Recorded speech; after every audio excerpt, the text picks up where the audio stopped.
Quiero compartir con ustedes inicialmente una cita bíblica que está allá en Éxodo capítulo 8, versículo del 9 al 10. No es necesario que lo busquen, yo quiero leerlo para ustedes. Ponga usted mucha atención a lo que estoy a punto de leer. Entonces Faraón llamó a Moisés y a Aarón y les dijo: orad a Jehová para que quite las ranas de mí y de mi pueblo, y dejaré ir a tu pueblo para que ofrezca sacrificios a Jehová. Y dijo Moisés a Faraón: dígnate a indicarme cuándo debo orar por ti, por tus siervos y por tu pueblo, para que las ranas sean quitadas de ti, de tu casa, y que solamente queden en el río. Y él le dijo: mañana. Y Moisés respondió: se hará conforme a tu palabra, para que conozcas que no hay como Jehová, nuestro Dios. Cuando yo leo este pasaje, hay algo que bastantemente me impacta. Hay algo que incluso me incentiva de cierta manera y me incomoda. ¿Por qué Faraón dijo hasta mañana? ¿Por qué si tenía las posibilidades de decirle a Moisés que sea hoy, que ore hoy? ¿Por qué Faraón decidió pasar una noche más con las ranas? Y esta es una idea que nos puede provocar a la conciencia y entender universalmente el suceso que pasa con la gente que está día con día ahí compenetrada con muchas cosas, pero lejos de la presencia de Dios. ¿Cuánta gente conocemos que cree de Dios? ¿Cuánta gente conocemos que ellos escuchan de Dios? ¿Cuánta gente vemos que actúa de buena manera? Personas buenas, amables, que usted dice solo le falta ser cristiano. ¿Cuántas personas dicen creer en Dios? Dicen que Él existe y saben que existe, que le temen, que le oran, pero no le obedecen. ¿Cuántas personas hacen esto en el mundo? ¿Por qué hago esta comparación con lo que acabo de leer? Porque para los dos se cumple el mismo enfoque.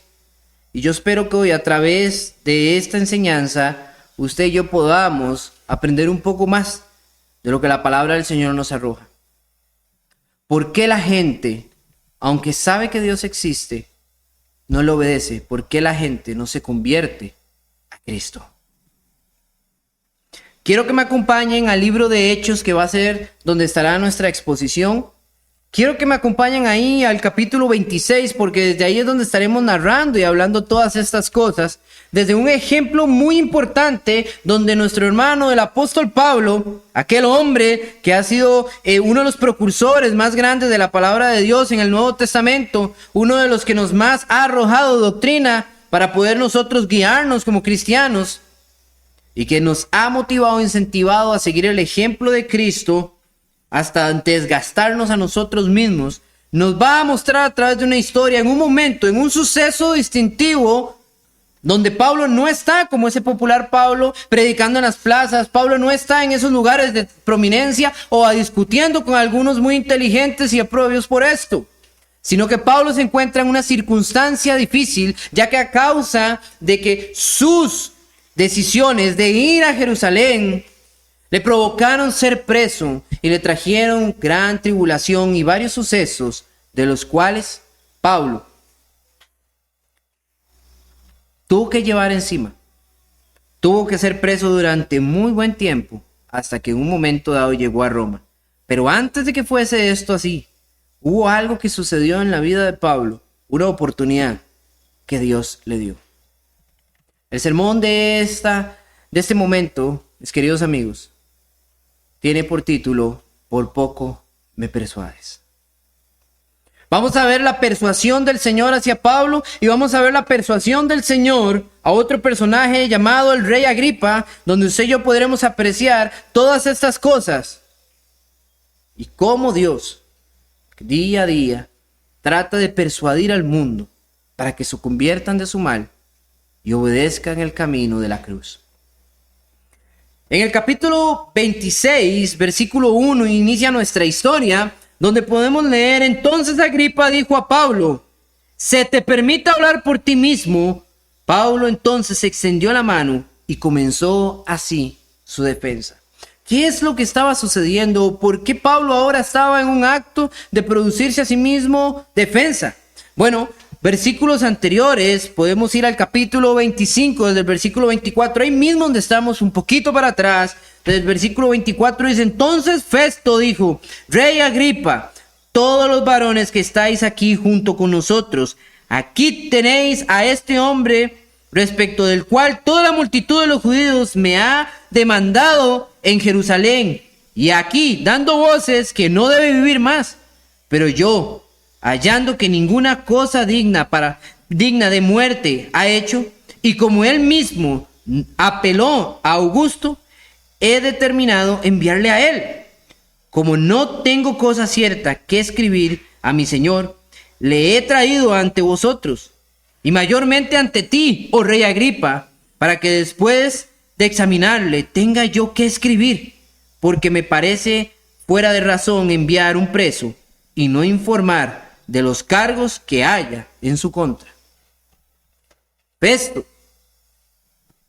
el excelentísimo Festo, tiene a Pablo bajo su guardia y tiene a Pablo aquí en este lugar, pero hay un problema o hay un suceso. El mismo Festo no ha encontrado, aunque se le delegó a este preso, no ha encontrado la forma o el por qué debe haber una culpabilidad hacia Pablo. Hay un gran problema. Los judíos demandan su vida, así como los judíos demandaron la vida de Jesucristo. Pero él no tiene cómo hacerle a él una causa de muerte que sea justa. Y los romanos fueron de todo, pero los romanos trataban de impartir su paz romana, su justicia. Y tenían políticas. Y recuerden que a diferencia de Jesús, Pablo era romano. Y Pablo había apelado ir al César. Y por esto, Pablo debía de llegar hasta allá, para tener un justo juicio sobre este razonamiento y esta problemática. Aunque para Festo no había una manera o una forma justa del cual mandarlo hasta allá. Era inútil para él.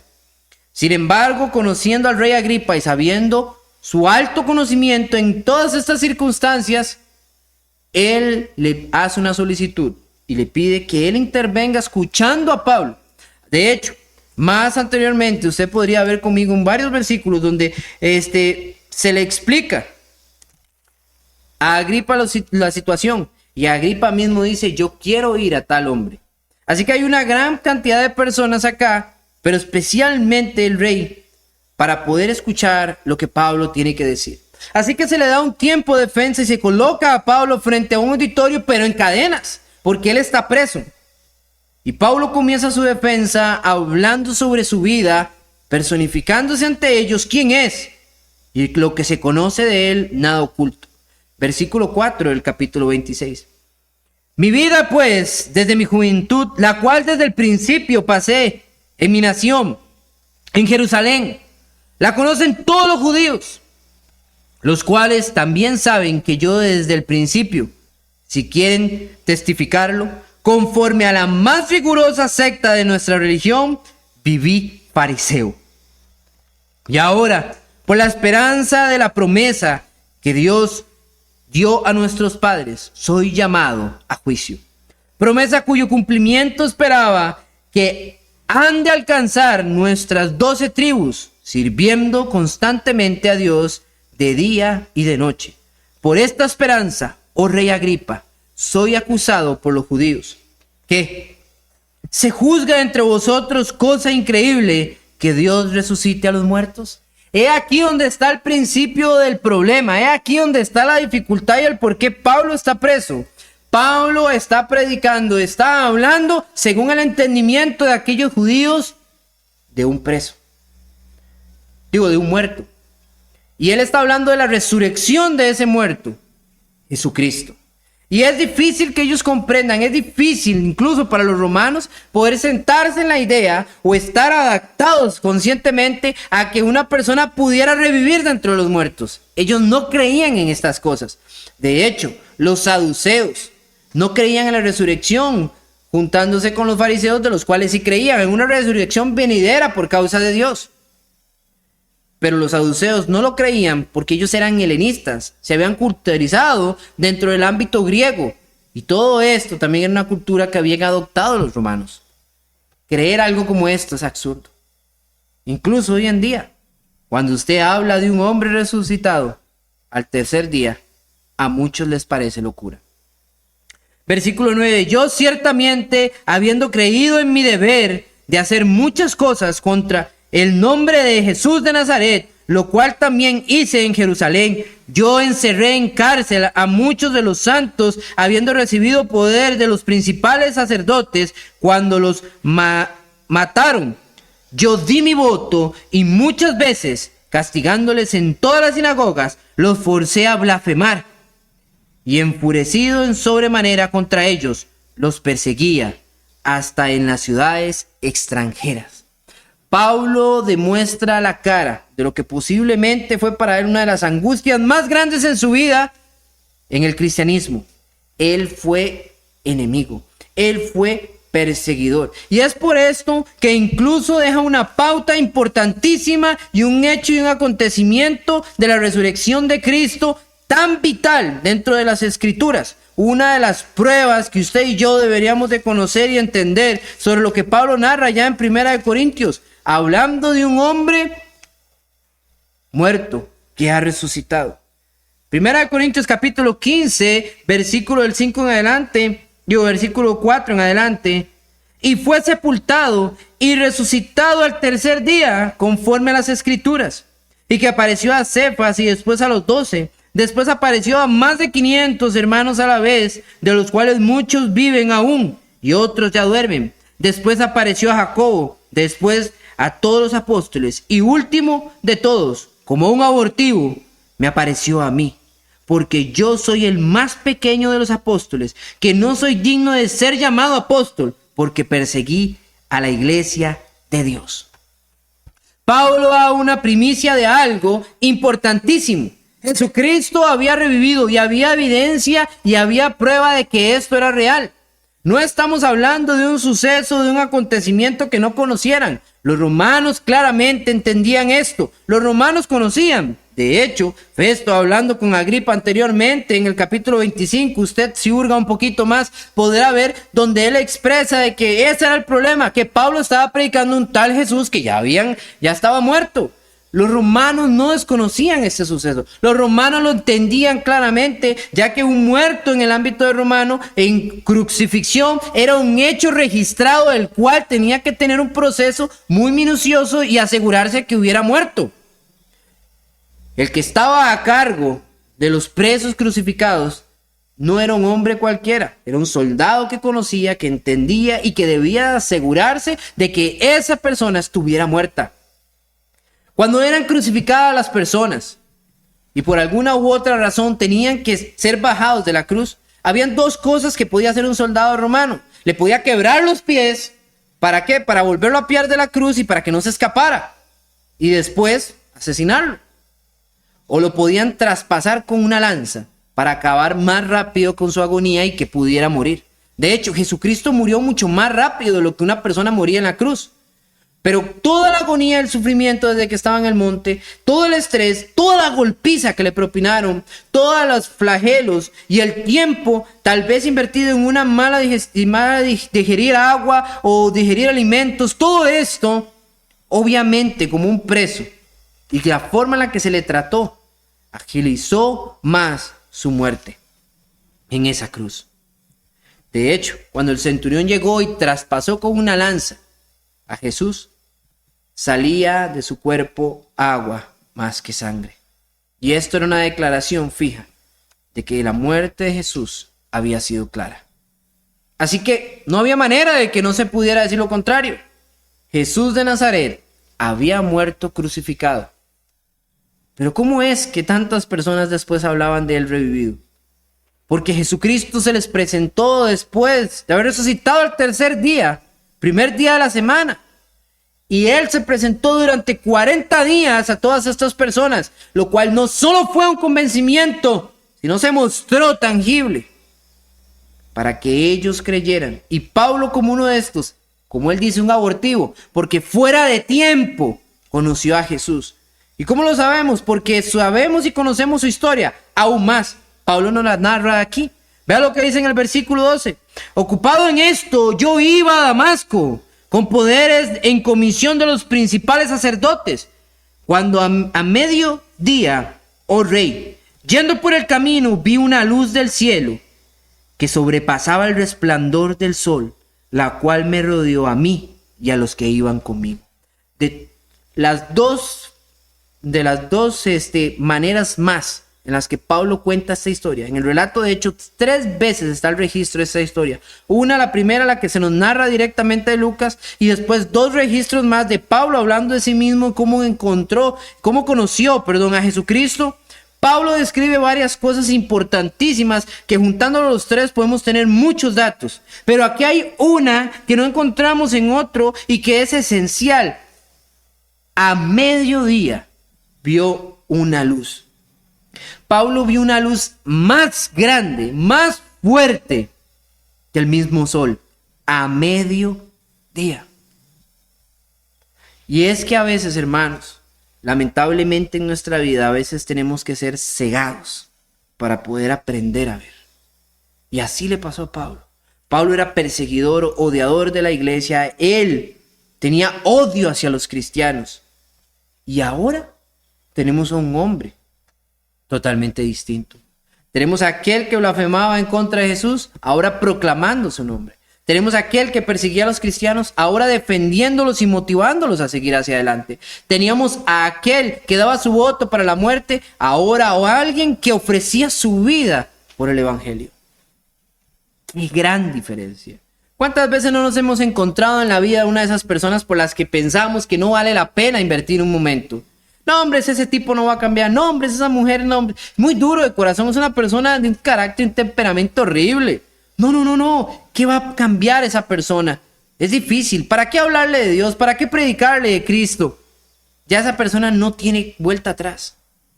Pero podemos sorprendernos, hermanos, porque la palabra de Dios es poderosa para redarguir esos corazones que nosotros consideramos duros y que muchas veces no lo son. Solo necesitan una verdadera oportunidad. Cristo quiere que todos lleguemos. Y continúa diciendo la historia, versículo 14. Y habiendo caído todos nosotros en tierra, oí una voz que me hablaba y decía en lengua hebrea: Saulo, Saulo, ¿por qué me persigues? Dura cosa te es dar coces contra el aguijón. El aguijón que representa este diálogo acá es importante porque habla de sufrir dolor hacia uno porque uno quiere. Es cuando usted es una persona que quiere estar en el dolor, que quiere estar en el sufrimiento duramente. Hay personas que les gusta estar así. Aquel aguijón era aquel que se utilizaba como un chuzo de madera largo y que tiene una punta bien afilada para cuando el buey rebelde o el burro, la asna que no quería obedecer, se le punchaba. Se le punchaba con aquel palo para que siguiera. Y si aquel tiraba su pata para pegar hacia atrás, si él, con la parte blanda de la pata, tocaba aquel punzón, iba a sentir un impacto fuerte y se iba a devolver. Así que era una forma de reprender y mantener sosegado y hacia adelante aquel animal. Y Pablo estaba dándole golpes al aguijón. Se estaba hiriendo a él mismo. Estaba yendo en contra de quien él decía servir, Dios. Tuvo que tener un encuentro con Cristo confrontativo para que su vida tomara otro rumbo. De hecho, lo que usted y yo vamos a apreciar aquí tiene una clara evidencia en ese mismo relato, capítulos anteriores, cuando Ananías, este hombre cristiano, Dios lo envía a hablar con Pablo y a orar por él para que recobre la vista que había perdido y para que fuese bautizado. Y Ananías decía claramente ante el Señor una negativa, ya que tenía miedo, porque aquel hombre era perseguidor de cristianos. Pero es lo que le dice el Señor, lo que a mí me impacta. Es lo que el Señor motiva a Ananías para que vaya y para que haga algo importantísimo. Versículo 15 del capítulo 9, y el Señor le dijo: ve, porque instrumento escogido me es este para llevar mi nombre en presencia de los gentiles, de reyes y de los hijos de Israel. Pablo ya había llevado a los hijos de Israel el nombre. Pablo ya había llevado a los gentiles el nombre de Cristo. Y adivinen delante de quiénes está hoy en día. De reyes. Instrumento escogido me es. Pablo está cumpliendo su propósito. Está en cadenas. Está siendo tratado de cierta manera injustamente. pero aún así está cumpliendo el propósito de Dios. Pero cuando Pablo sigue adelantado en su discurso, hay algo interesante de lo que usted y yo debemos de analizar, porque esa persuasión que Cristo tuvo en la vida de Pablo y que lo empujó a vivir una vida de cristiano, ahora también quiere ser reflejada ante el rey Agripa. Versículo 19. Por lo cual, oh rey Agripa, no fui rebelde a la visión celestial, sino que anuncié primeramente a los que están en Damasco y en Jerusalén, y por toda la tierra de Judea, y los gentiles que se arrepintiesen y que se convirtiesen a Dios, haciendo obra digna de arrepentimiento. Por causa de esto, los judíos, pretendiéndome en el templo, intentaron matarme. Pero habiendo obtenido auxilio de Dios, preservo hasta el día de hoy, dando testimonio a pequeños y a grandes, no diciendo nada fuera de las cosas que los profetas y Moisés dijeron que había de suceder, que el Cristo había de padecer y ser el primero de la resurrección de los muertos, para anunciar luz al pueblo gentil. Anunciar luz al pueblo gentil. Y aquí eso es lo que revienta el enfoque, no de Agripa, pero sí de Festo. Versículo 24, diciendo estas cosas en su defensa, Festo agravó la voz y dijo esto: estás loco, Pablo. Las muchas letras te han vuelto loco. Claro, cuando Pablo comenzó a hablar de la resurrección de Jesús, aún Festo no lo pudo entender, no lo pudo resistir y exclamó que Pablo estaba loco. Esto hace un stop de lo que Pablo estaba diciendo. Pablo ya estaba entrando en la idea de la que ha sido el problema aquí: hablar de Jesús resucitado. Es que es muy fácil, hermanos, hablar de una historia donde usted cuenta y alguien murió el personaje y no da más. Pero la historia de Cristo es diferente. La historia es de un hombre que vino a este mundo. Es Dios hecho hombre y vino a este mundo a dar su vida por usted y por mí para que nuestros pecados sean perdonados. Pero no solo eso. Como Pablo dice en el mismo capítulo 15, si Jesús no hubiera resucitado, seríamos los más merecedores ¿de qué? De burla, de tristeza. Pero no, sino que Jesús resucitó al tercer día.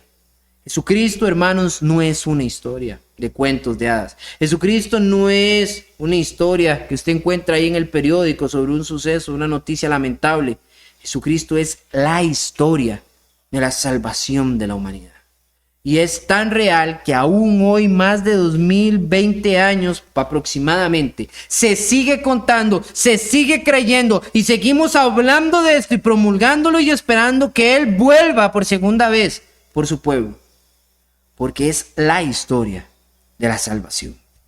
Pero no todos están capacitados para entenderlo. No porque no tengan las habilidades, sino porque simple y sencillamente hay quienes quieren entorpecer su corazón. Versículo 25. Mas él dijo, Pablo ahora responde: no estoy loco, excelentísimo Festo, sino que hablo palabra de verdad y de cordura. Pues el rey sabe estas cosas, delante de quien también hablo con toda confianza, porque no pienso que ignora nada de esto, puesto que no se ha hecho esto en algún rincón. Toda la historia de Jesucristo se sabía. Y no solo eso, sino que el rey Agripa era conocedor de los judíos. El rey Agripa conocía la historia. Aún más, van a ver ustedes que Pablo se lo dice, el rey Agripa creía en los profetas. Versículo 27, ¿crees, oh rey Agripa, a los profetas? Yo sé que crees. Y esto es importantísimo. Por esta misma razón, Festo había pedido a Agripa que tomara causa y que le diera a resolución algo para decir a César de Pablo. Por esto fue puesto Pablo delante del rey Agripa. Era un hombre influyente, era un hombre que podía entender el contexto judío, era un hombre que entendía a los profetas de Dios porque seguramente los había leído, los había estudiado, conocía los pleitos y las situaciones con el judaísmo. Pero aunque Festo tenía un propósito para poner a Agripa ahí, Dios tenía otro propósito para poner a Agripa delante de Pablo. Y note usted lo que sucede. Versículo 28. Entonces Agripa dijo a Pablo: por poco me persuades a ser cristiano. Wow. Cuando yo veo esta frase aquí, primero me llena de dolor, me llena de sufrimiento cuando la leemos así. Pero todavía cuando vamos al original y vemos cómo está esto establecido, porque la Reina Valera, aunque lo hace bien, no lo hace excelente, sino que la Biblia de las Américas le da una mejor traducción. Porque lo que quiere decir aquí en este pedacito, en este trozo, en esta respuesta de Agripa es: si continúas un poco más, me vas a persuadir a ser cristiano. Y note, porque vea, versículo 30, cuando había dicho estas cosas, se levantó el rey y el gobernador y Bernice, la mujer que andaba con el rey, y los que se habían sentado con ellos, se fueron. Hermanos, se fueron. No escucharon más a Pablo. Agripa tuvo miedo de escuchar más a Pablo. Agripa no pudo escuchar más lo que Pablo tenía que decir. Se lo dijo: estoy a punto de ser persuadido. No podía escuchar más. ¿Por qué, hermanos? ¿Por qué? ¿Por qué Agripa demuestra la misma situación que el faraón allá? ¿Por qué, si Faraón tenía la posibilidad de pedirle a Moisés: ora por mí ya, ahora, y que se me sean quitadas las ranas? ¿Por qué dijo mañana? ¿Por qué decide estar un día más con el pecado, una noche más? ¿Por qué Agripa decide dejar de escuchar a Pablo y no convertirse aún? ¿Por qué? Tal vez es la misma razón, y la respuesta de esto está allá en Juan capítulo 3, por la que un hombre que se acercó a oscuras, creyendo en Jesús, pero no queriendo obedecer, también estaba en una situación semejante. La misma razón Nicodemo la tenía a su lado. Y la respuesta de esto está detrás del versículo más famoso de la Biblia, proclamado por los mismos creyentes y no creyentes a través del mundo. Juan 3:16. Quiero que usted lea conmigo a partir de ese versículo y en adelante, y escuche con atención, porque lo que Pablo dijo de la luz está aquí recalcado y es lo mismo. Porque de tal manera amó Dios al mundo que ha dado a su Hijo unigénito, para que todo aquel que en él cree no se pierda, mas tenga vida eterna. Porque no envió Dios a su Hijo al mundo para condenar al mundo, sino para que el mundo sea salvo por él. El que en él cree no es condenado, pero el que no cree ya ha sido condenado, porque no ha creído en el nombre del unigénito Hijo de Dios. Y esta es la condenación, que la luz vino al mundo, y los hombres amaron más las tinieblas que la luz, porque sus obras eran malas. Porque todo aquel que hace lo malo aborrece la luz, y no viene a la luz, para que sus obras no sean reprendidas.